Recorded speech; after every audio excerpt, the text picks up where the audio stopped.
Right, so today we have an important topic that we're going to be talking about, and it's going to be on the area of urgency.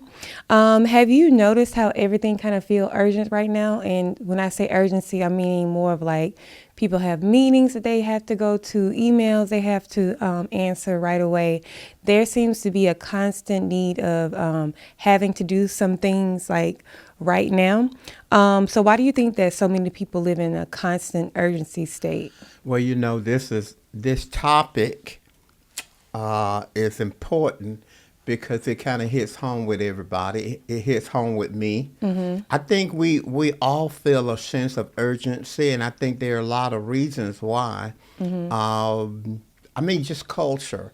Uh, if you look at life and you in the arena, at the restaurant, if you see people walking down the streets downtown, everybody has a cell phone. They at lunch or dinner, the whole family, the kids got a cell phone, the parents got a cell phone, everybody got a cell phone. So I think it's a number of reasons why we're thrust urgency thrust itself on us because of culture. It's something about I see people, they can't even talk in a meeting without checking their phone. They're always looking down to their phone. They always listening for notifications. So culture, it's like we're important. If we got this constant flow of things that we have to do, technology is number one. I would say technology is one. The notifications, emails, texts, and stuff like that. I look at my texts every single day. I don't always look at those voicemails, but I look at it every single day. I leave home and I'm driving down the highway, headed to work or headed to a meeting or something like that. I left my cell phone.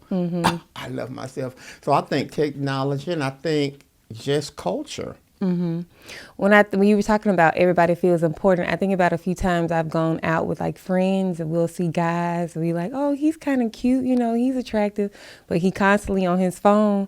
And a lot of times we be like, he really ain't on his phone for real. He just try to look important. So I do think that a lot of people feel like that. Let's talk about some of the things that make people kind of go into urgency. So you talked about cell phones and different things like that.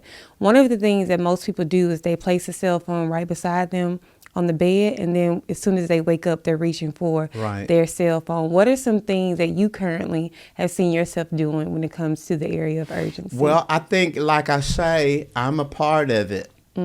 Controlling the sense of urgency, because everything is not urgent. Yeah. But think about it. You go in a restaurant, some restaurants, they want you to stay there for a while, and then they want you to get out. Yeah. Can I help you? Are you finished? Because they are connecting the urgency with finances. Think about it, finances. So the more I do, the more customers I have come in, the more money I can make. So it's something that we all have to manage and understand it, because urgency really is time pressure. It's a time pressure, and we hadn't got to solutions. But I think life puts it on us. And well, let me ask you something. You ever felt overwhelmed? Why? I mean, you just have a lot of stuff that you have to do, And so it just seemed like you have to do everything in that moment. Right. It seems very important that you have to do in that moment. And really, that's what urgency says. It says this has to happen now. This has to be done right now. But is that really true? You talked about everything feeling like you have to respond to everything like right now. I think two people that kind of come into mind, you have people who are business owners. They feel like every meeting is important, every call, every email, every text is important. And then I also think about parents, specifically moms, who feel like everything that their child does or every need that they have, they feel like they have to do it now. So what are some other areas that you think that people kind of lean into more when it comes to the urgency part? Or how have you seen that in your own work-life balance? Well, to be honest with you, when you talk about technology, and that's huge, and we talked about finances and we talked about culture and stuff like that. But when you think about it,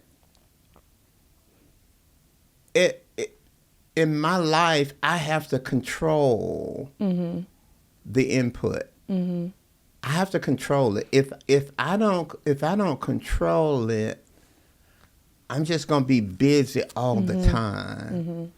And here's another problem. Culture says that business means you're important because people are saying, they still call me Pastor Mike. Pastor Mike, I know you're busy, okay? And when they said that, they're really unconsciously or subconsciously connecting your business with value. Yeah. And because you're an important person, I know that you have a lot of things that you have to do. For me, I've gotta control the input. I gotta control the access. Yeah. If you don't control access, and maybe we can get into that. If you don't control the access, you're gonna keep doing things. And everything will become an emergency. Yeah. And everything is not An emergency. an emergency. So there's two words that I kind of want to differentiate. So you have what you call responsibility, and then if you're not careful, anxiety can seem like responsibility.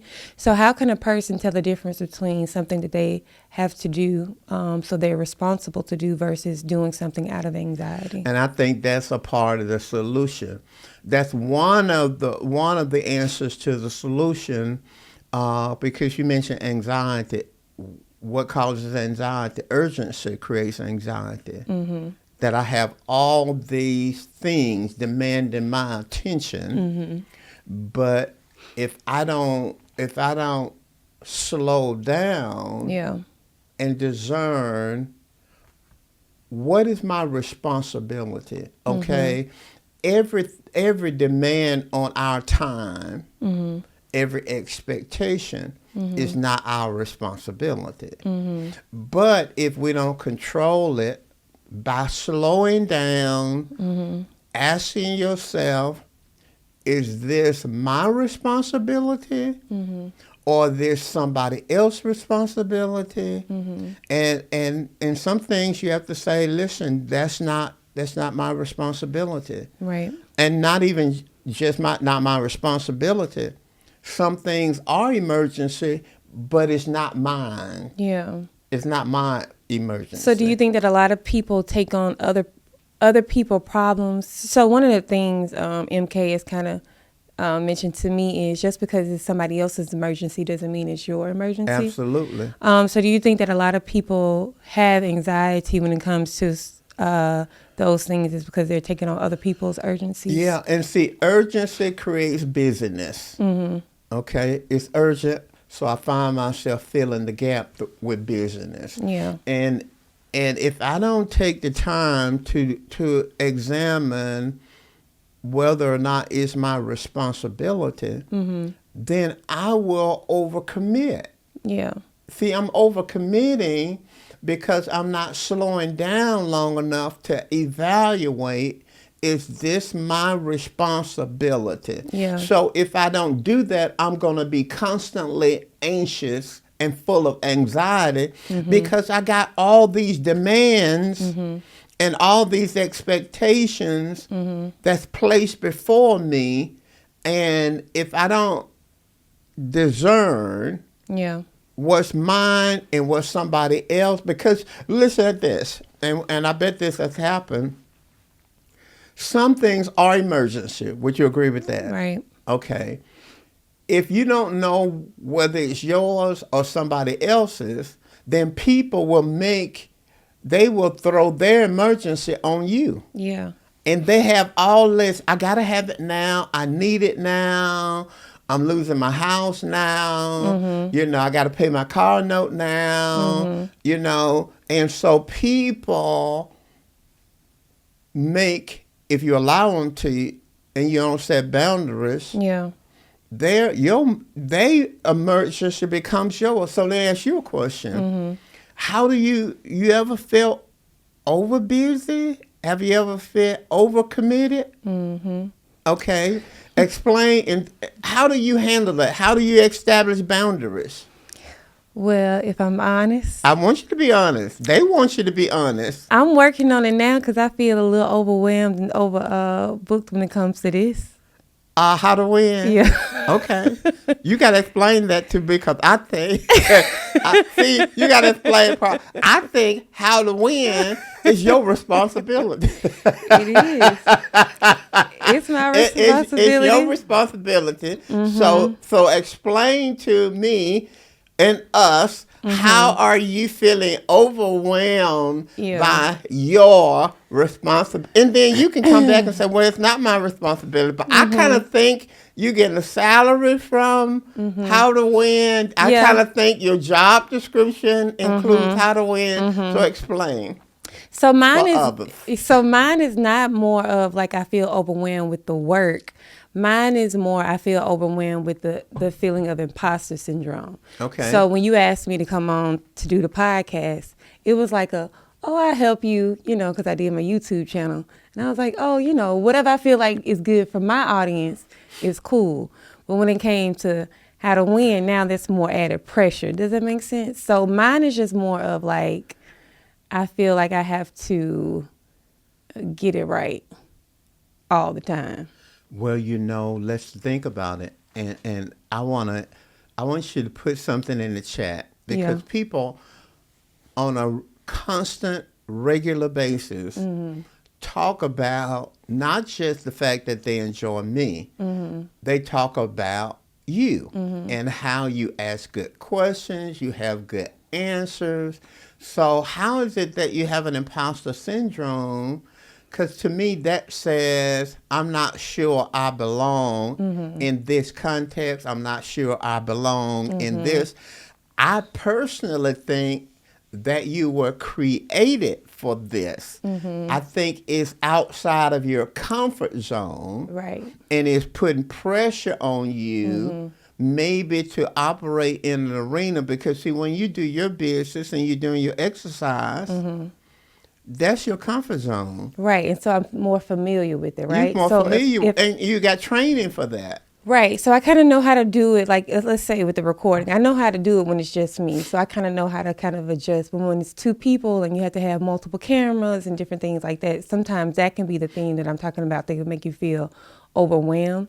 And so for me, it's just more of when I talk about imposter syndrome, it's like you know how to do it, but you don't really know how to do it for real. Does that make sense? No, it don't make sense. Let me talk to our audience. Mike Moore Ministry is kind of in its infancy stage, so we got a small team of people. So really, at this point, and one of our core values is teamwork.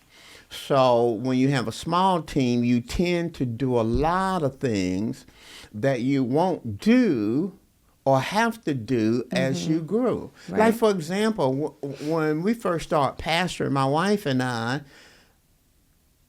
was the janitor. Pete was the janitor. We cleaned the floors and we cut the grass and all that. But that wasn't something we were going to do forever. Right. So right now, I think the fact that you have to do everything with this is really building your capacity, because one day you're going to have a staff and a team of people who will be setting up the cameras and be doing all that. And by the way, we believe in for help and we believe in for volunteers and we believe for people to help us. And so the day will come where she won't have to do all this. So maybe you can answer the question, because the question says, what does it look like to slow down without being lazy?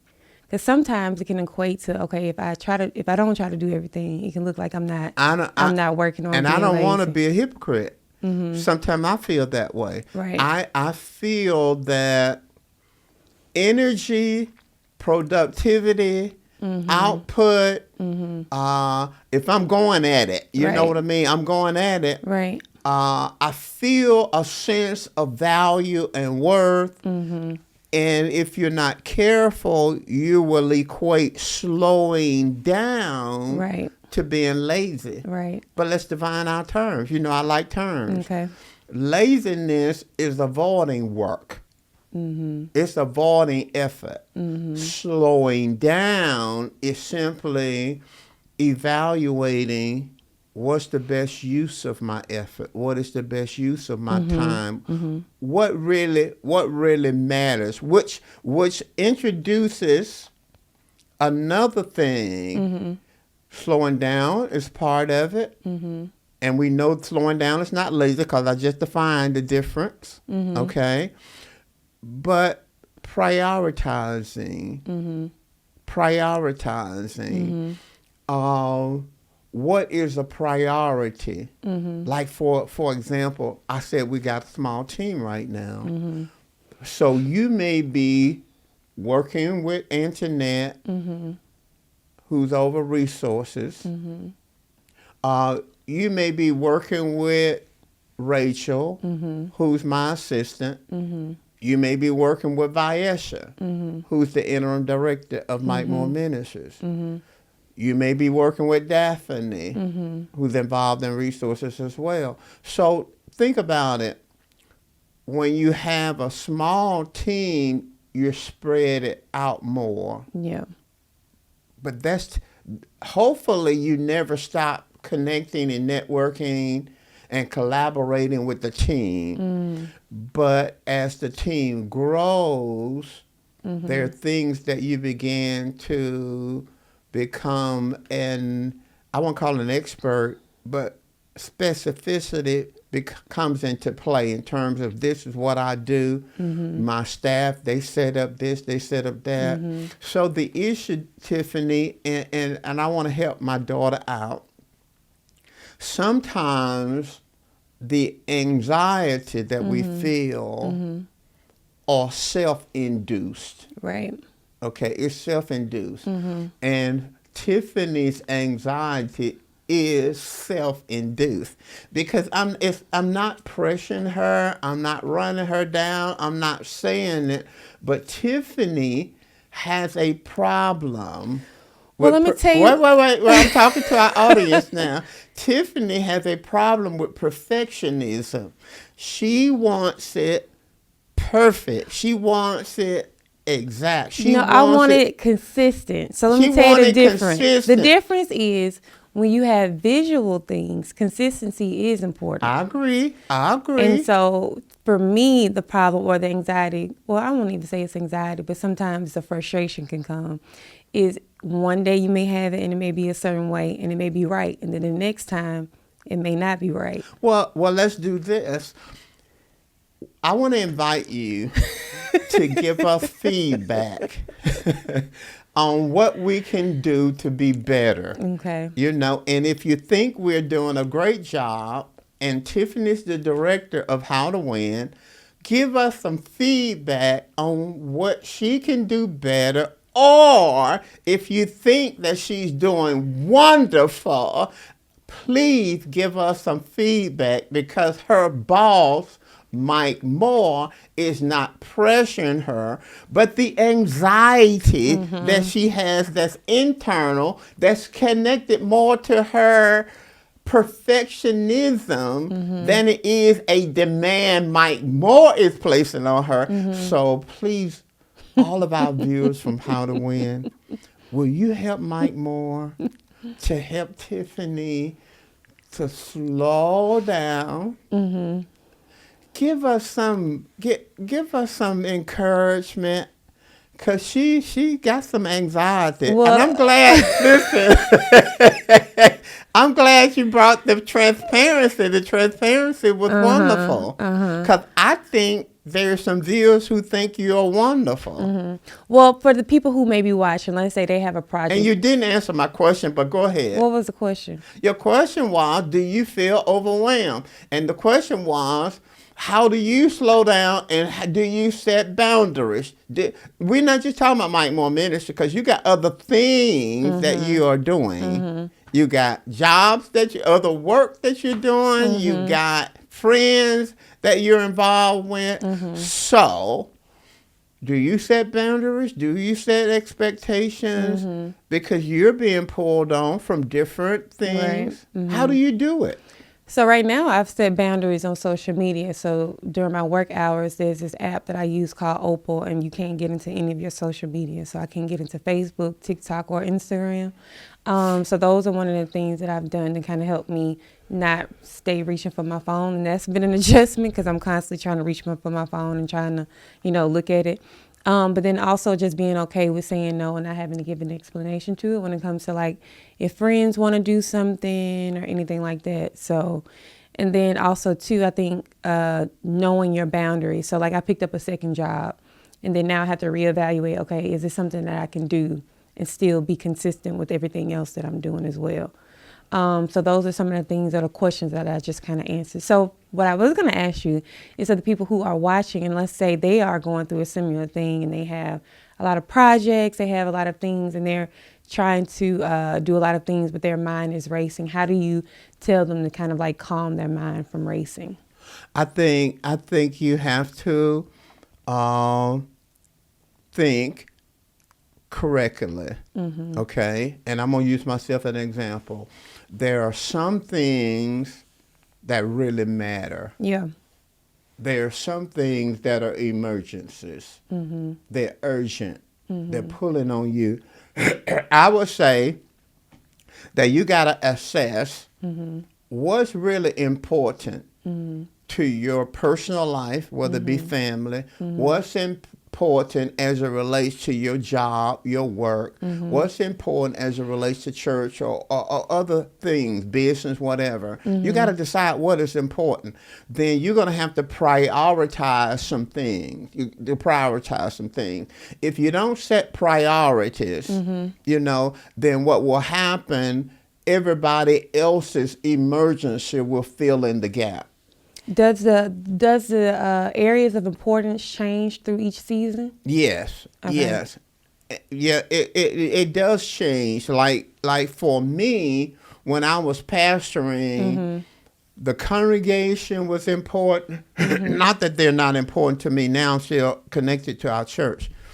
Their lives were important, praying a certain way for them. Well, now that I shifted over, I'm more global, I'm more universal. So now I'm carrying other churches. I'm thinking about other churches. I'm thinking about ministries and other ministries, the body of Christ, speaking out.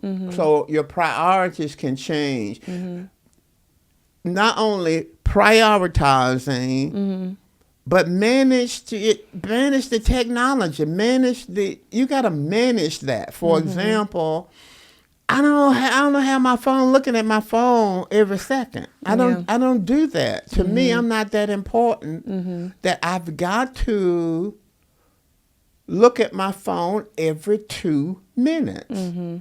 Because if you're looking at your phone every 2 minutes, there's no space there. Right. There's no gap there. There's no time to slow down. You said, do priorities change in seasons? Well, if you're constantly busy, you won't even know whether anything needs to change. Because some things you can be doing right now, well, you're not you're not being productive, so you need to change. But if you don't slow down, you're going to keep doing the same thing. So I don't always answer my phone. That's I don't always answer it. Here's what I do. When I give people my number, I say now, you can call me. I'm not being honest. I don't always check my voicemails, but leave me one. If you leave me one, always leave me a text, because I'm going to look at my texts quicker than I will look listen to my voicemail. And then I tell people, if I hadn't responded in 48 hours, text me back. Because sometimes I push that little thing, that little button, that little light that comes on, and I overlook it. So I can't be available all the time because I got some priority things. I prep sermons, I prepare to mentor and coach people, and those are priorities. So if I'm prepping or planning a sermon or prepping for a pastor or coaching someone, and I'm constantly answering the phone, I can't get anything done. So I end up caught up in the spiral. You have to prioritize. You have to manage your input. I mean, the texts, the whatever DMs, whatever you got, notifications, whatever, emails. You got to have a time where you look at that, but it's not all day, all the time. Now, you may have a high pressure job where you're constantly having people call you and it's connected to your job. And that would be a priority. Yeah. But once you off work and you're home, you can't always take, like, for example, when I go on vacation, what is the root word of vacation? Caught you, didn't I? What is the root word? Vacation. What is the root word? Sean? I don't know. Vacation. What's the root word? Vacate. Oh. Vacate is the root word of vacation. It means to leave behind. When I go on vacation, I leave it behind. I'm on vacation. Yeah. I'm not working. People take all their computers. They take all their business on vacation. To me, that doesn't make sense. Have you always been like that? No. So what is? I was in the rat race. Okay. But I was full of anxiety. Okay. So give us an example of what protecting your peace looked like, or what you didn't do back in the day versus now. I was always available. Okay. I was always available. I could be sitting down with my family eating, phone ring, I gotta go. Yeah. Because there's an emergency. I gotta go. So sometimes we're overly important. Yeah. We're more important than we really are. Because see, if you don't have time to even think about yourself or think about your family or think about your spouse or think about your children, you are too busy. And I think some of us are too busy. Okay, so that's from the work perspective. How do you set boundaries or protect your peace when it comes to your children or even your family, like your spouse? You have to train your children that you're not accessible all the time. Think about it. If you got small kids, they want all of your attention. They want all of it all the time. You have to train them that, okay, I am working right now. I'll be involved. Unless it's an emergency, they crying or something like that and they hurt themselves, naturally you're going to stop. But I'm talking about mom is working right now. We work at home. We're working right now. I'm going to get to that, okay? That you're training them that you cannot be accessible all the time. In the afternoon, you spent time with them. You did the homework with them. You ate with them. You may have played with them a little bit. Okay. You give them a little space to have fun with their brothers and sisters. This mommy and daddy's time. So as far as... Watch this. This is mommy and daddy's time. So when they come up and they want to knock on the door, or they want to, I need this, no. This is mommy and daddy's time. See, if you don't train your kids that there are other priorities, like your marriage, you're going to be on demand all the time. And that's the same way in your everyday life. Go ahead. So I was going to say, because when you say scenarios, I always think about different people. So let's say it's a parent house home and the kids are like, let's say 2 or 3, right? 2 and 3-year-olds don't understand this is mom and daddy time, right? Right. So what role does the other spouse, play in allowing that other spouse to have time for themselves? Well, see, you got to put the big kids to bed sometime. I mean, they need to go to bed. See, they don't need to be up 9 and 10 o'clock at night. Right. They don't need to be up all night long. Yeah, no, they got nap time. They got a time that, yeah, you're right. They don't always understand that. But they got times for you to take a nap, time for mommy to take a break. And would you say that would be the same for a single parent? Yes, it would be the same for a single parent because a single parent has I want to say it like this. I don't want to burden nobody, but a single parent's carrying the whole weight. No husband there, no mother there to leverage the weight or to balance the weight, carrying everything. So a single parent definitely needs some gap in there, some space in there where they're not always doing something. See, the anxiety is natural, but it has to be managed, and it's managed by controlling your busyness. Cause see, urgency creates busyness, and if I don't establish priorities, then everything is important, but everything is not important. So I don't answer the phone all the time. Yeah. Not because I don't want to connect with people. It's just there are other things that you have to do. I'm not just talking about parents. I'm not even just talking about married people. Single people. You know, think about it. Sometimes there are people that think you should always be accessible because you're single. Yeah. You know, you don't have nothing else to do. Won't you help me? Won't you help me? Because you don't have nothing else to do. That is so and much. People don't mean it like that, but really they're thinking you got time because I am not retired. See. Somebody asked me the other day, how is your retirement? How's my retirement? I am probably more busy now than I was when I pastored. Because when I was pastoring, you got all these, especially at the church group, you got all these people doing all these marvelous and wonderful things. You may be getting credit for it, but you're not doing all the stuff that's going on in the church. It's the people. Right. Well, we're building something now at Mike Moore Ministries, so I got to be a little more involved. Now, Viesha, she, interim director, she try to manage me where I don't get so into, into everything. And Rachel. Yeah, all Rachel. But emotionally, when something is smaller, you naturally going to be more engaged, whether it's mentally. It may not be physically, but it's mentally you're more engaged. So you have to learn how to manage your time.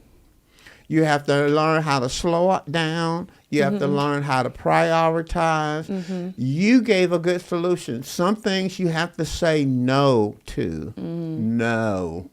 Now you don't say it like that, but you have to say no. I can't do it. And don't lie, because sometimes you want to lie. Yeah, sometimes you want to lie, but sometimes not. See, when you don't make everybody's emergency yours, there are going to be some people who will be disappointed. Right. Okay, that's the cross. Let's call it something. Let's put some religion to it. That is your cross. That everybody won't understand that you're not always available and accessible. And see, culture says that culture praises you for being on, available, and accessible. Yeah. But people who get things done, I mean, really successful people, they know that there are some things that are important and there are some things that are just emergencies. Yeah. And much of it is not yours. It's not your emergency. Yeah. We tend to make things ours that's really not ours. Yeah. So the question that we want to leave with you guys is, are you addicted to urgency? Every time we have a conversation Yes, or they every are. time we have a Yes, topic, they are. Answer. Are you addicted? we want you to relate this conversation in some way and ask yourself, okay, what is one thing that I can get out of this conversation? So let us in the comments know, are you addicted to urgency, or is that something that you're working on? And what are some of the things that you're going to do to help with that? Or what's something that you heard from today that you're going to work on to help you do? One of the key points that we had, Mm-hmm. I think we covered it, but it's a question. Mm-hmm. How urgency steals peace and prayer? Mm. And the question we want to answer them, is urgency stealing your peace? Yeah, that's Is good. urgency stealing your prayer? In other words, you don't have time to pray because you are busy. Mm. And I hope we don't sound like busy is a sin. Yeah. I'm just saying their busyness and productivity are not the same. And sometimes people use business as a way to distract them from other things that they may have to think about. Oh, They don't want to confront. we got about 4 minutes. Talk about that because that's powerful. Yeah, a lot of times people. Avoidance. Yeah, a lot of times people can say, well, I'm just going to stay busy so I don't have to think about this relationship, or I'm going to stay busy so I have to think about, this illness or what's going on in Or my this family. death or- Yeah, and so I think a lot of times people use business as a way to not have to deal with the emotions that they're feeling. And Pastor MK shared a message this past Sunday. He was talking about relationships, and he used a metaphor or analogy of an iceberg, Mm-hmm. and how you see the tip of the iceberg, but there's a big portion of the iceberg below the surface that you can't see. Yeah. And he talked about unresolved issues, Mm-hmm. how they're unresolved, but they still leak. He says they Mm-hmm. leak if you don't deal with it. When you talked about avoidance, Mm-hmm. things that we don't want to think about, Mm-hmm. well, busyness can camouflage it. Mm-hmm. You know what I mean? It can hide it, Yeah. but it doesn't resolve it. Mm-hmm.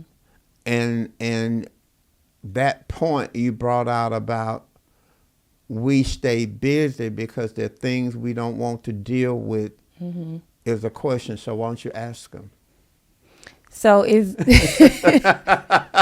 I think that you need to ask them that question. is busyness something that you are using as a way to cope or as a way to avoid some of the emotions or problems you may be having currently in your life? Or hard conversations. Mm-hmm.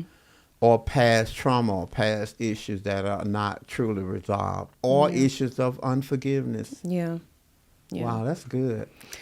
All right. Well, we thank you guys so much for hanging with us. As always, if you think that this video is helpful, you can share it with a family member or a friend. And then also, please be sure to hit that subscribe button so that you can, and also to hit that notification bell so that you can be notified each time we post on YouTube. And if you are not, go ahead and follow us on Instagram and Facebook at Mike Moore Ministries. And don't forget to put in the chat. What do you think about Tiffany? Oh, God. Can we help her with her anxiety? Please put in the chat something, suggestion, some insight, some encouragement to help Tiffany to overcome her anxiety of feeling overwhelmed. All right. Thank you guys. So we'll see you next time. Bye.